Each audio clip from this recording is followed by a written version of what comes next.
It wasn't Gotham City, but everyone in town turned out to see one of the most eagerly awaited films of the year. Batman brought out Batmaniacs and celebrities at its Los Angeles premiere. I thought it was great. It was action-packed. I wasn't bored for a second. I loved it. And the crowds turned out to watch the people dressed up as characters out of the movie. There was only one note of discord, when a woman dressed as a penguin made her protest about the use of penguins in the movie. Well, I thought that it would be different than it actually was, and I didn't think it would have as much violence as it did. Tim Burton's Batman films represent one of the most unique depictions of a comic book character. When you actually compare it to the Batman of the comics, they are virtually nothing alike in terms of character portrayal, the worlds they exist in, and most importantly, their morality. However, despite the huge departure from the source material, Burton's Batman films are beloved additions to the character's mythos and remain cult classics even after a plethora of new Batman films over the years. Perhaps it was because of the film's unique style, or the fact that they were hugely influential to Batman and his entire universe. With how major Burton's Batman films are, you'd think that WB would immediately begin developing a third film and continue to milk the franchise for years to come. They would have most certainly went this direction if weren't for one major controversy for Batman Returns. It was very violent. It was a total attack against kids, the whole movie. Everything that kids love was being used against them. Like what? Clowns. Even the penguin had a ducky boat. Like it or not, many superhero films, especially at the time, were aimed towards a child audience. Of course, if you're marketing a Batman film to children, it's best if that film was suitable for that demographic to begin with, which Batman Returns was far from appropriate. With the massive backlash behind the darker tone of Batman Returns, it was questionable if Tim Burton would ever possibly return to the franchise. As we all know, Burton was eventually kicked off developing his third Batman film, which led to Joel Schumacher replacing him as the new director. But how far did Tim Burton get into developing his third Batman film, and what would the story have entailed? Well, grab a seat and some Kool-Aid, because in this video, you'll learn the quite uneventful story behind Tim Burton's Batman 3 and its quick demise. Okay, let's make one thing clear. Tim Burton's Batman 3 never existed. What? Despite all the rumors and speculation, the film never existed in any official form. You see, after the release of Batman Returns and its hugely negative critical reception, WB immediately course-corrected and attempted to shift the tone of their Batman franchise. Burton's dark films had done well to popularize Batman to the general public, but seeing the negative reaction from parents and fast food restaurants, they decided their next film would take on a lighter tone.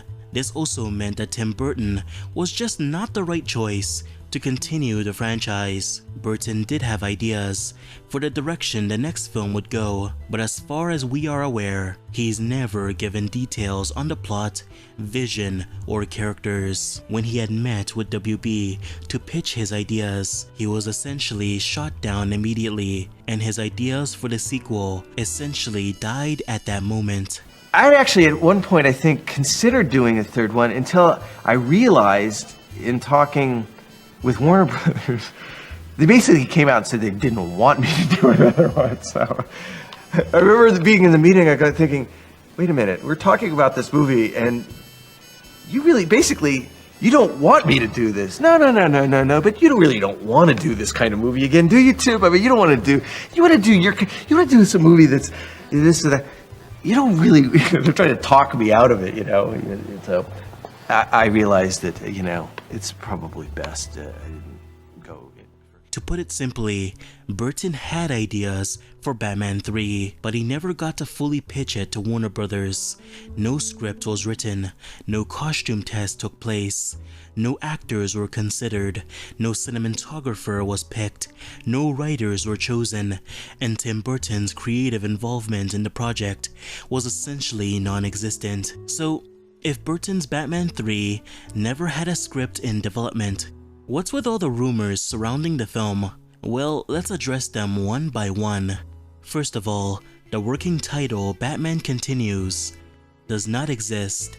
The film never had a working title because it was never being developed in the first place. Batman Continues is essentially a made-up title by the internet and nobody actually knows where it came from. Second, many assume that the story of Tim Burton's Batman 3 would have been the same as Batman Forever, but much darker and would have included Burton's signature style. This is also untrue. Again, Burton had never disclosed what his film would have been like in terms of the story and characters. The assumption that the story would have been similar to Batman Forever stems from the misconception that Batman Forever was originally Burton's film until he stepped down and was replaced by Joel Schumacher. The truth is that Batman Forever was always Schumacher's film, and Burton was never creatively involved at any point during the development of the film. Well, that's not entirely true. You see, when Burton was initially kicked off directing the project during his meeting with Warner Brothers, he did not leave the project right away. Instead, he stayed attached to the film in a sort of consulting role until production had officially began. That's why he's credited as a producer at the end of Batman Forever. You're gonna executive produce Batman 3. I guess so. I'm an executive type, as you can tell. That's right. And I think I'm just moving into the area where I'm best suited as an executive type. And these Armani suits are killing me.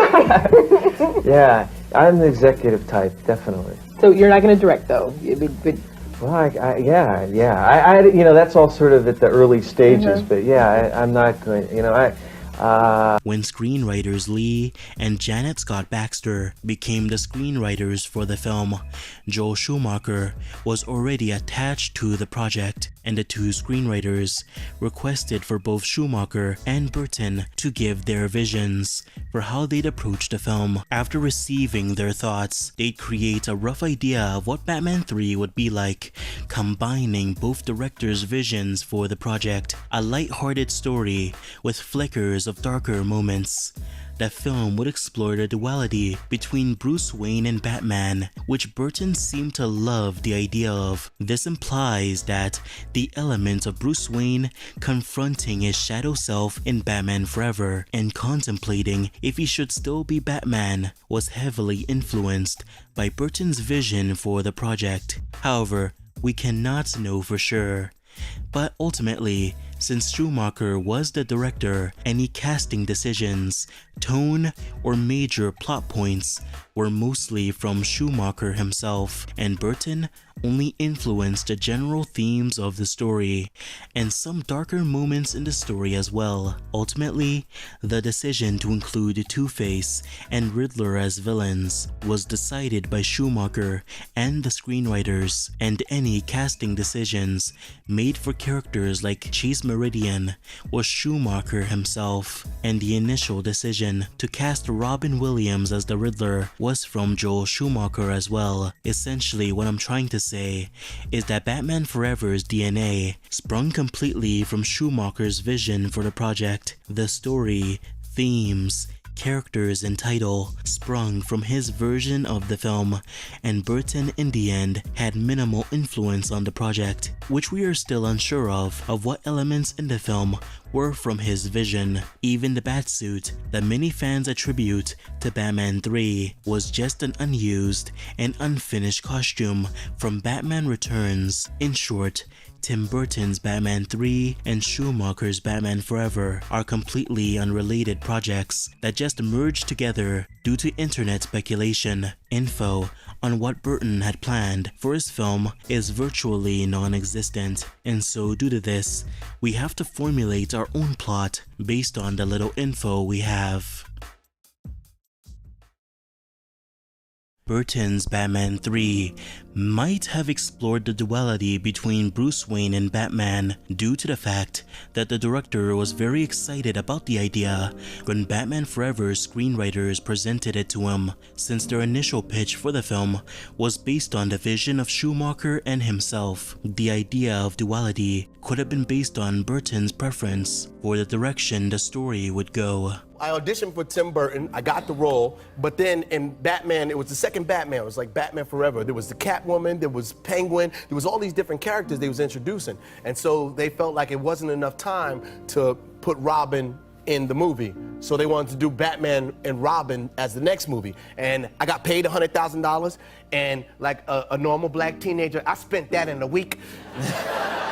And then they wound up doing a part 3, and they recasted it because the new director came on. It was Joel Schumacher, and he wanted Chris O'Donnell and not Marlon Wayans. Robin could have been a major part of the film, played by actor Marlon Wayans. The actor had been cast as Robin in Batman Returns, and he even participated in costume tests for the film. In this iteration of the character, Robin was a black mechanic who initially worked for the Penguin and would then team up with Batman after defecting from the gang, due to Batman Returns being filled with so many major cast members. The character would be cut from the film with the prospects that he'd return in the sequel. At the end of it all, we just realized we had too many characters. People even complain, even without Robin, they complain that there maybe is too many characters. You know, there was always that, well, if we don't do it in this one, they'll do it in the next one kind of deal. We can assume that Robin would have returned for Batman 3 and would maintain the same overall backstory. Some say that since Burton and many of the creative team had a clear disinterest in having Robin appear, then he would have not showed up at all. But considering how Robin was a studio mandated character, he would have shown up in the film whether they liked it or not. I think almost everybody across the board just was happy not, no Robin. And Billy D. Williams told me the reason he wanted to do the movie is because he was going to become Two-Face in another movie. I was looking to create a kind of a flamboyant guy who's bigger than life. Billy D. Williams may have returned as Harvey Dent in the film, ultimately transforming into Two-Face and becoming one of the film's primary villains. This is just an assumption, as there's no indication that Burton ever wanted Two-Face to appear in his films, but the character does fit in line with the types of individuals Burton loves to portray in his films. Michelle Pfeiffer may have returned as Catwoman in the film when you take into account the end credit scene from Batman Returns and the sheer popularity of the character. Burton's Batman films were fantastic. They took the world and characters of the Batman world and reinvented them within Burton's strange, dark, and surreal world. It was a film series that took risks with a pre-established character, introducing many elements within the mythos that forever changed the series as a whole. Burton had already left a permanent mark on the franchise, and honestly, it doesn't seem like he was desperate to make a third film to begin with. It seems he's happy with what he created. A third film did not need to exist to prove that.